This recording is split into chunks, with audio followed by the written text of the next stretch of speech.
So you never know who you're going to run into when you come down to the industry's, the major of the golf business here at the PGA show. Lucky enough to find Dave Pelz, and not surprisingly at the Strixon Cleveland booth here. Dave, you've been with this brand for a while. I'm a wedge guy, and this is the home of the wedges, so I'm here a lot, yeah.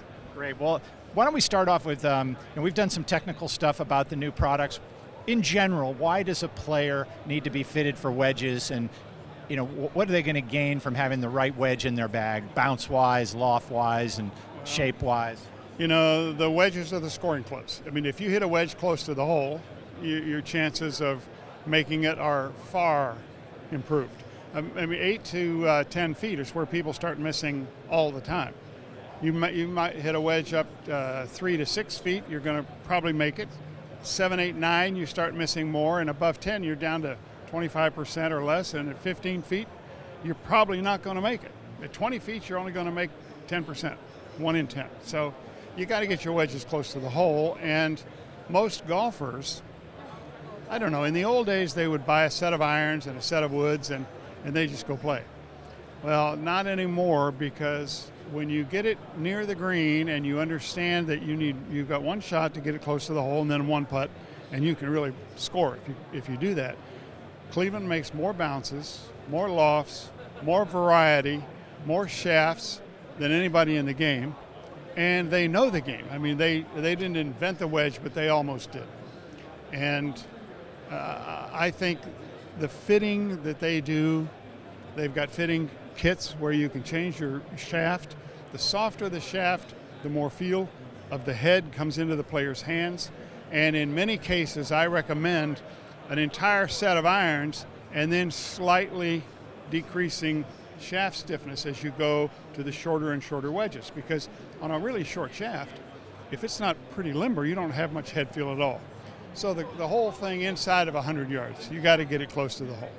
And Cleveland has more options for fitting. If you are a wedge player and you will spend the time to get fit, Cleveland's for you. Well, it's very interesting what you say about shaft flex, because there are some that think that the shaft should always be very stiff in a wedge, and you're saying something that I think is interesting, because I sort of agree with that. I think the shaft, you need to feel it in the wedge, because we're using them from 50, 70, 100 yards. What about around the greens? If a golfer is going to make a New Year's resolution and wants to get better with their short game, and I'm one of them, where should we start? The place to start is the highest lofted wedge that you can still confidently hit with acceleration. Now, a lot of people that, let me just get up so viewers can see. If you come into a wedge shot and you break down, in other words, the club head passes the hands, then you can't hit a high lofted wedge, because it goes from 60 to 90 and you go right under it. But if you can get through the wedge, through impact with a solid left side, then a 60-degree wedge is no harder to hit than a 55. And a 64 is no harder to hit than a 60. And yet, they go higher, softer in each case. So look,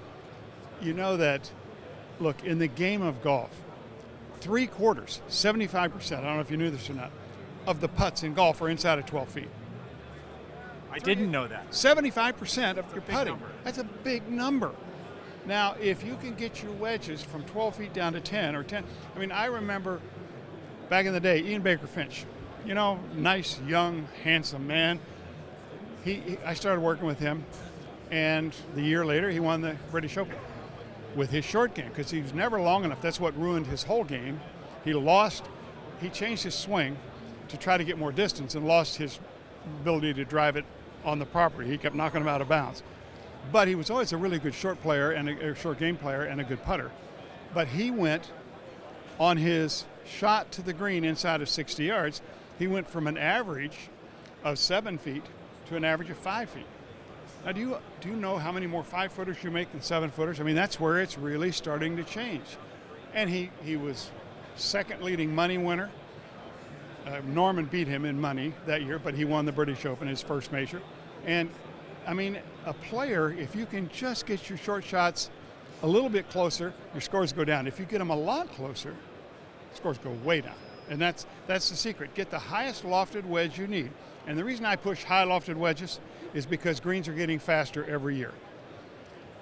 Members of clubs all over the world are after their green superintendent say, come on now, listen, they're fast in the Masters, they're fast at the US Open, get my greens faster. In fact, the worst comment is the greens across town, my buddy, has faster greens than we have. Why don't we have faster greens? So the green superintendents are all cutting the greens down, getting faster greens. It means you have to have a better wedge shot with more backspin to stop it where you want it to stop.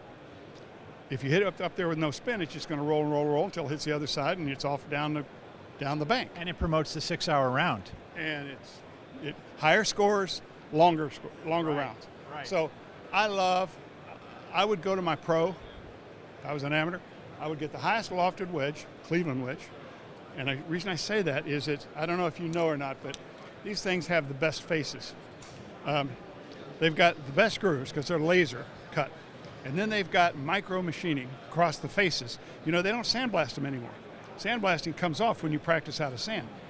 These are micro grooves cut. And there's the best backspin that I've tested. That's the Rotex. It's a Rotex 3 face. It's the 3rd generation of surface conditioning the face for backspin. And that's what you need these days. You need well-hit wedge shots with backspin. All the ball manufacturers, Strixon balls, I don't know if you ever tried one, but they're normal 3 and 4 piece balls. And they're good and all this. They have some technology in them that's really good. But the best is, for me, spin skin. It's on the outside of the ball. It's so thin you can hardly measure it, but if you take your fingernails, you can grab it. You can actually grab the ball. These grooves in spin skin put more backspin on it than any other ball I've tested.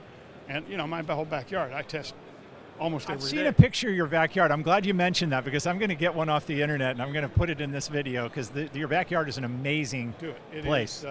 Wall Street Journal sent their golf writer down, and he named it. I didn't name this. He said it's the best backyard in the world.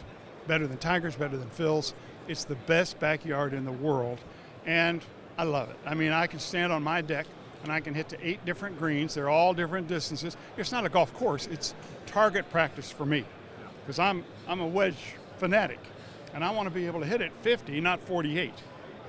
And so I've got a green that looks like the 17th at the Players Club, and it's 53 yards to the terrace in the middle, and it's 49 yards to the front edge. If I hit it short of the front edge, it's in the water. So I can practice wedges virtually every day, and that's where I've tested Cleveland wedges, and I'm telling you, they are the best. Well, we know you can play some golf, Dave. You've written some amazing books, and so 2 questions to close up. Your number 1 book, if a person can just buy one of your books, which would you get? Well, get them all. No. Some of them are specialty books. There's a damage control book that for players who play below their handicap most of the round, but they have a couple of bad holes. They get into trouble, and then they go from trouble to worse, and a guy scores 4-5, 5-4, 4-4, 10, 4-4, 7, 4-4, 3. I mean, that's damage control. So for some players, I'd recommend damage control, but the Short Game Bible is the best book that I've ever written. Then there's the Putting Bible. But if I can say it, this fall, starting in May, there's going to be a Kickstarter campaign that is, you can pre-buy the book, The Secrets of Green Reading. I'm so excited about it. I have, after 20 years of research and study, you know what I've been doing for the last 20 years. I mean, if I had a really good brain, I'd have discovered this 10 years ago. But I have cracked the code of green reading. I know how to teach people to read greens.